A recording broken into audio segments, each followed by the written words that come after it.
Hello, and welcome to another Best Anime Recap video. Today I'm going to recap Death Parade. Sit back, relax and enjoy. Takeshi and Machiko, newlyweds, find themselves at Quinjusum Bar, where the bartender Decim makes them bet their lives in a darts game where each dart landed causes their spouse agony depending on where it lands. As the game proceeds, Takeshi recalls having suspicions that Machiko was having an affair, which he rejects. He tries to influence the match by hitting the winning hit, and at the end of the game it is revealed that they both perished in a car collision due to Takeshi's jealousy.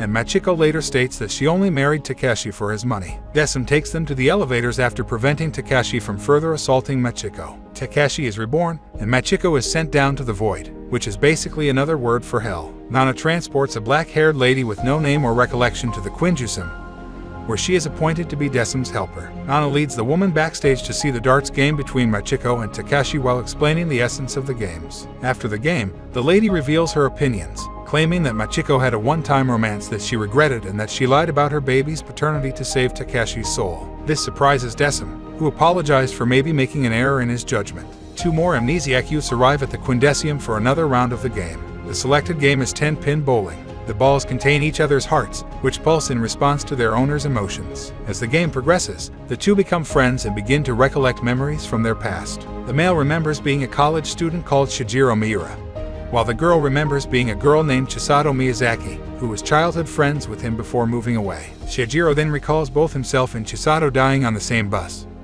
while Chisato also recalls more of the truth about herself. After winning the match, Shijiro invites Chisato for a quick date, noting how much time they have left. They say their goodbyes on the elevator, grateful for the opportunity to spend time together. It is later revealed that Chisato was actually his other childhood buddy Mai Takada, who had plastic surgery to look like Chisato in order to gain Shijiro's attention. They are both destined to reincarnate. Yasuke Teichi, a teenager, and Masuki Takabana, a television personality, arrive at the Quindesium. Masuki believes they are on a hidden camera TV program and instructs Yasuke to act appropriately. The two take part in an arcade combat game as warriors based on themselves. Yasuke wins the opening round, but Masuki has a flashback of violent lovers. She requests that Yasuke allow her to win the following round, during which Decim activates a gadget, causing Yasuke's joystick to malfunction. Masuki wins the second round, but Yasuke has his own flashback to his unhappy upbringing. They discover they are not on a television program, and Masuki fears she will be murdered if she loses. Masuki performs a unique maneuver,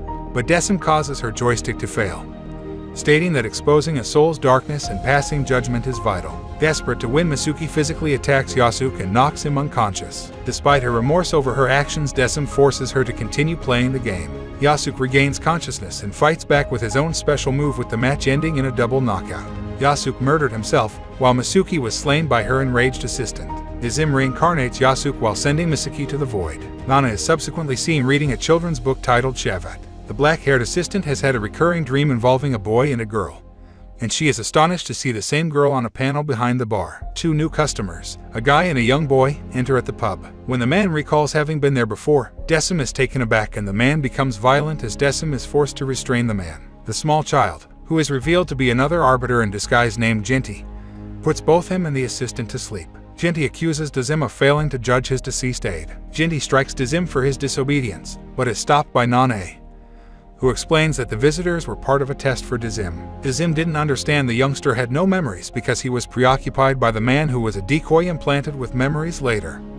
She adds, Nana is seen reading the book titled Shavat with the same children on its cover while the assistant dreams about the boy and girl named Jimmy and Shavat. Mayu Arata, an overly eager schoolgirl, and Harada, a member of a prominent boy band, come to Jinty's Arbiter Bar, where they play Twister. While Mayu is thrilled to be playing alongside a member of her favorite band, Harada is more concerned with returning to his girlfriend.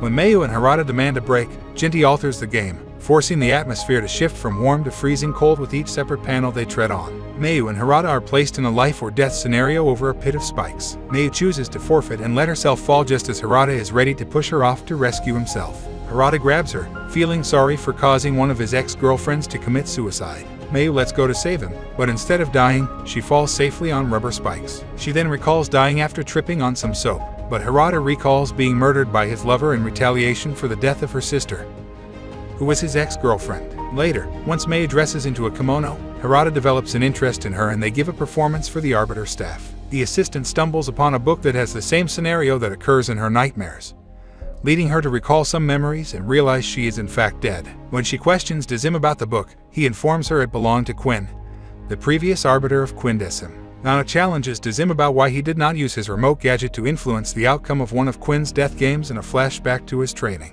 He stated that he admires those who have had complete lives, which piqued Nana's interest. Quinn has recently joined the Information Bureau after leaving her work as an arbiter. While drinking with Nana, Quinn remarks on how Dizim is an uncommon judge of human emotions. Meanwhile, Dizim shows his helper his prized possession, a collection of dummies dressed as prior guests who were exiled to the void. He does this so that they are not utterly discarded and forgotten. Nana later arranges for 2 special visitors to be dispatched to Dizim: Shimada, a young guy, and Tatsumi, a detective, one of whom is accused of murder. While looking for a way out, Shimada discovers a blood-stained knife among his belongings and is unsure where it came from. Shimada gradually regains memories of caring after his younger sister as Tatsumi recalls his wife's murder while the 2 visitors play air hockey, with the 2 obtaining further memories that strengthen their urges to flee. With Shimada remembering his sister being assaulted, Dizim alters the game such that scored pucks cause agony to the appropriate player's organs. Meanwhile, the black-haired lady requests to access Dizim's memories and discovers that both Shimada and Tatsumi are killers. Shimada learns he has already murdered someone, say,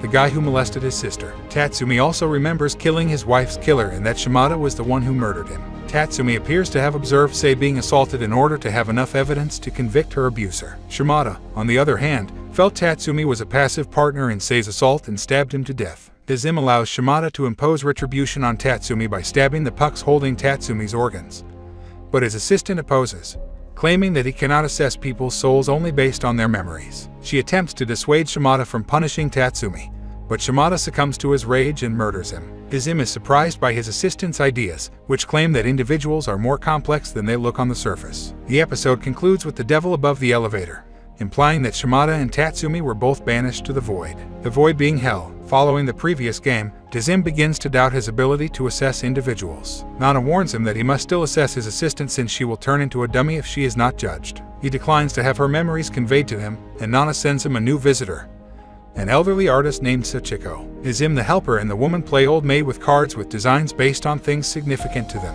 Sachiko deduces she has died based on the images they saw, while the assistant recalls her name as Chiyuki. After telling them about the sentiments of the children in the Shavat story, Sachiko gently departs to be reincarnated. Meanwhile, Nana's supervisor, Oculus, absorbs Calvin's and the elevator attendant's memories and discovers that Dizim is expressing human emotions. Nana, meanwhile, as Quinn collects Chiyuki's memories. Mayu and Harada have yet to be reassigned and are still in Jinti's bar. Jinti allows Mayu to pick another human soul to be thrown into the void in place of Harada, who is meanwhile unconscious. Dizim also asks Chiyuki to do some ice skating after noticing it is a big part of her recollections. As she skates, Chiyuki recalls her days as a professional ice skater before a catastrophic accident forced her to quit.